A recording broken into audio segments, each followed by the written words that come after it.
कांग्रेस देश का सबसे पुराना राजनीतिक दल है। भारत की आजादी के लिए संघर्ष करने वाली कांग्रेस आज देश के सामाजिक मुद्दों की लड़ाई लड़ने का दावा कर रही है। बीते 3 लोकसभा चुनाव में कांग्रेस ने अपनी राजनीति स्थिति को सुधारने के लिए हर संभव सामाजिक प्रयोग किए, लेकिन उसको कुछ हद तक 2024 के चुनाव में कामयाबी मिली है। कांग्रेस की लोकसभा में आई इन सीटों के पीछे एक वजह बीजेपी की नीतियों के खिलाफ जनता का विरोध भी हो सकता है, लेकिन जानकार मानते हैं कि कांग्रेस को जातिगत राजनीति का सीधा लाभ मिला है। संविधान बदलने जैसे मुद्दों ने कांग्रेस की ओर दलित वोट बैंक का झुकाव बढ़ाया है।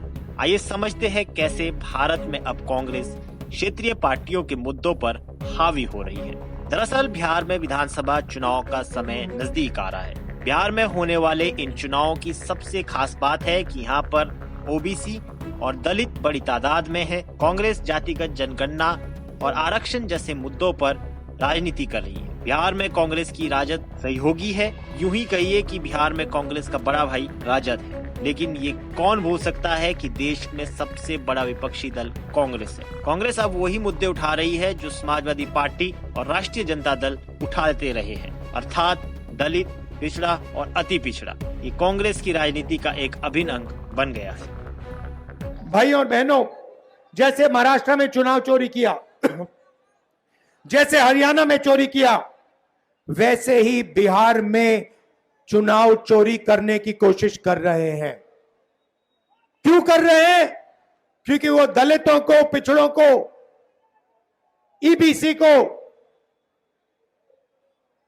अपना हक नहीं देना चाहते हैं।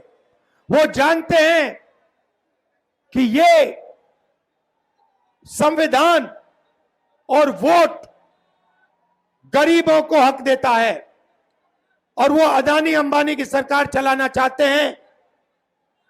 और जो आप सवाल पूछते हो उनके जवाब नहीं देना चाहते हैं, इसीलिए वो आपका वोट छीन रहे हैं और काट रहे हैं।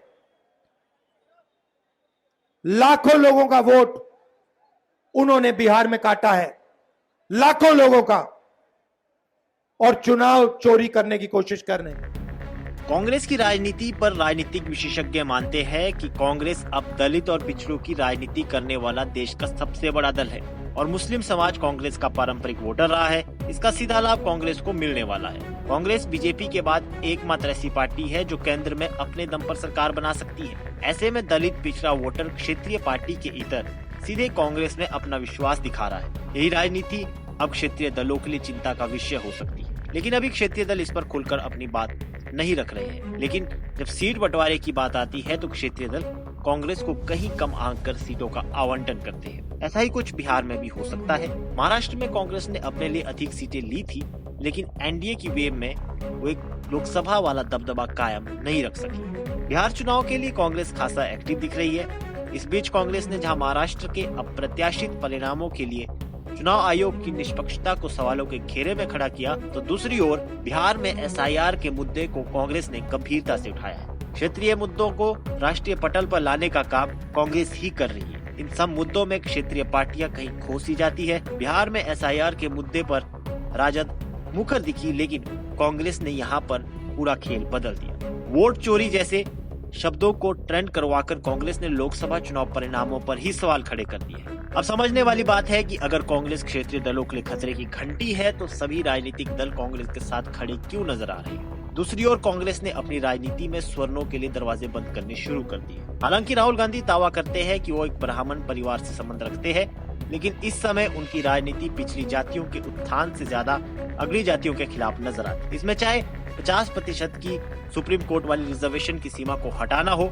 या फिर इन जातियों के मुद्दों को सिरे से नकारना हो, आज भारत में जातिगत राजनीति का जिन फिर से जिंदा हो गया है। बहरहाल कांग्रेस ने क्षेत्रीय पार्टियों के जातिगत मुद्दों को गंभीरता से बड़े पैमाने पर उठाना शुरू कर दिया है। कांग्रेस की ये राजनीति उन्हें कितना लाभ देती है, ये आने वाला समय तय करेगा, लेकिन इतना तो तय है कि कांग्रेस की राजनीति अब दलित पिछड़ों के वोट बैंक पर आधारित है। अगर कांग्रेस का ये जातीय समीकरण ठीक बैठता है तो बीजेपी के लिए भी एक बड़ी मुश्किल हो सकती है। फिलहाल के लिए इस खबर में इतना ही। देश और दुनिया की बड़ी खबरों के लिए देखते रहिए पंजाब केसरी टीवी।